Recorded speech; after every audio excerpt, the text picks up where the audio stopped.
Halo Ultrasilat, salam satu layar. Selama 7 kali pergantian kekuasaan presiden di Indonesia, pada masa Soekarno lah sepak bola Indonesia memang mendapatkan dukungan besar-besaran dengan slogan utama yaitu sepak bola sebagai alat pemersatu bangsa dan penyebaran nasionalisme.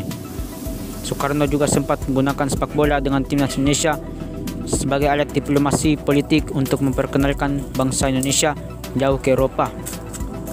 Meski merupakan negara yang baru saja merdeka dengan keuangan yang belum stabil, Soekarno justru mendukung penuh sepak bola Indonesia dengan mengirimkan timnas untuk bertanding di laga internasional.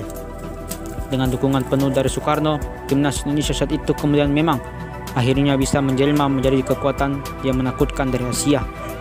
Lantas, seperti apakah kekuatan timnas Indonesia pada masa Orde Lama? Berikut kami rangkum. Beginilah sangarnya timnas Indonesia di era Soekarno. Selamat menyaksikan.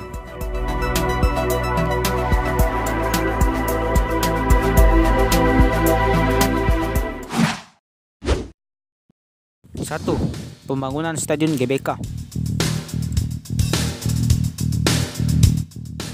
Sebenarnya sebelum Stadion Gelora Bung Karno dibangun, Indonesia sudah memiliki stadion di beberapa daerah, namun belum memiliki stadion yang berstandar internasional. Dibangunnya Stadion GBK tak bisa dipungkiri menjadi salah satu pengaruh besar dalam sejarah persepak bolaan di Indonesia.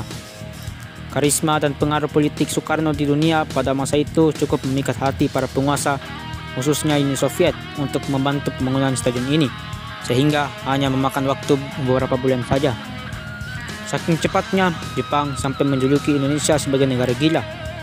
Stadion ini juga sempat membuat dunia terkesan karena model atap temugelang yang sangat tabu pada masa itu, di mana saat itu kebanyakan stadion sepak bola dibangun tanpa memiliki atap. Kapasitas stadionnya pun tak tanggung-tanggung, yaitu 100.000 penonton, sehingga GBK sempat menjadi stadion terbesar di dunia.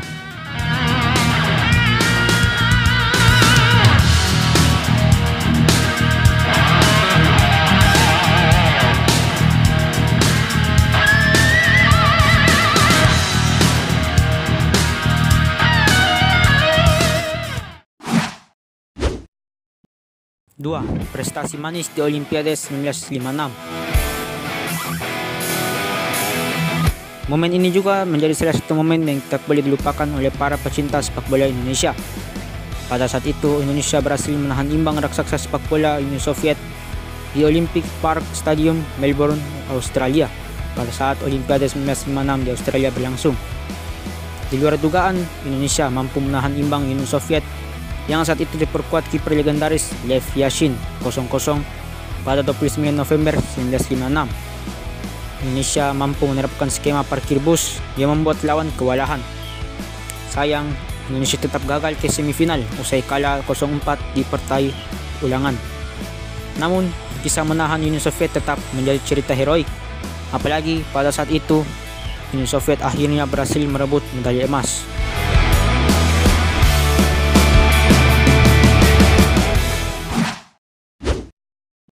Tiga, diperkuat pemain-pemain legendaris.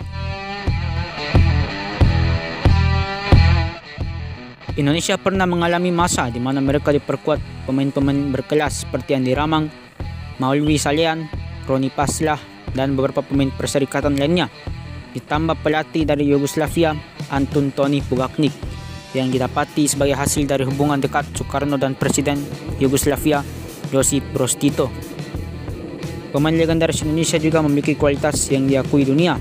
Bahkan Andi Ramang masuk dalam daftar pemain legendaris FIFA dan mengangkat kisah kehebatan Ramang secara khusus dalam situs resmi FIFA saat peringatan ke-25 tahun kematiannya pada 26 September 2012. Selain Ramang, ada nama Maulwi Salehan yang merupakan ajudan terakhir Soekarno.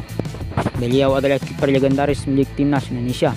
Sementara Roni Paslah pernah membuat Pele terkuak karena aksinya di lapangan.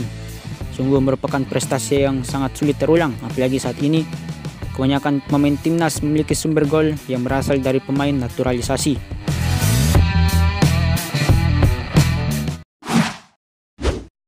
Empat, hampir lolos ke Piala Dunia.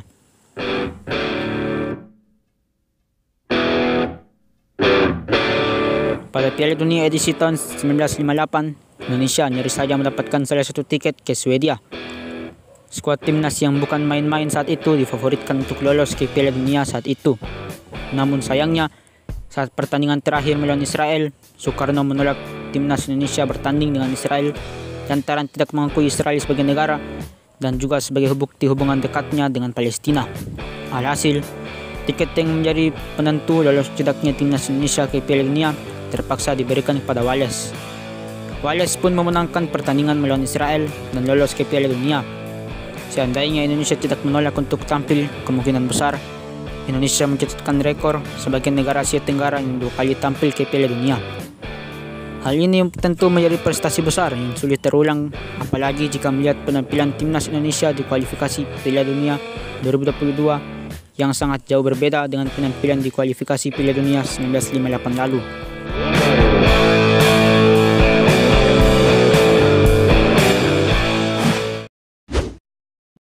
Gimana rekor manis di Asian Games?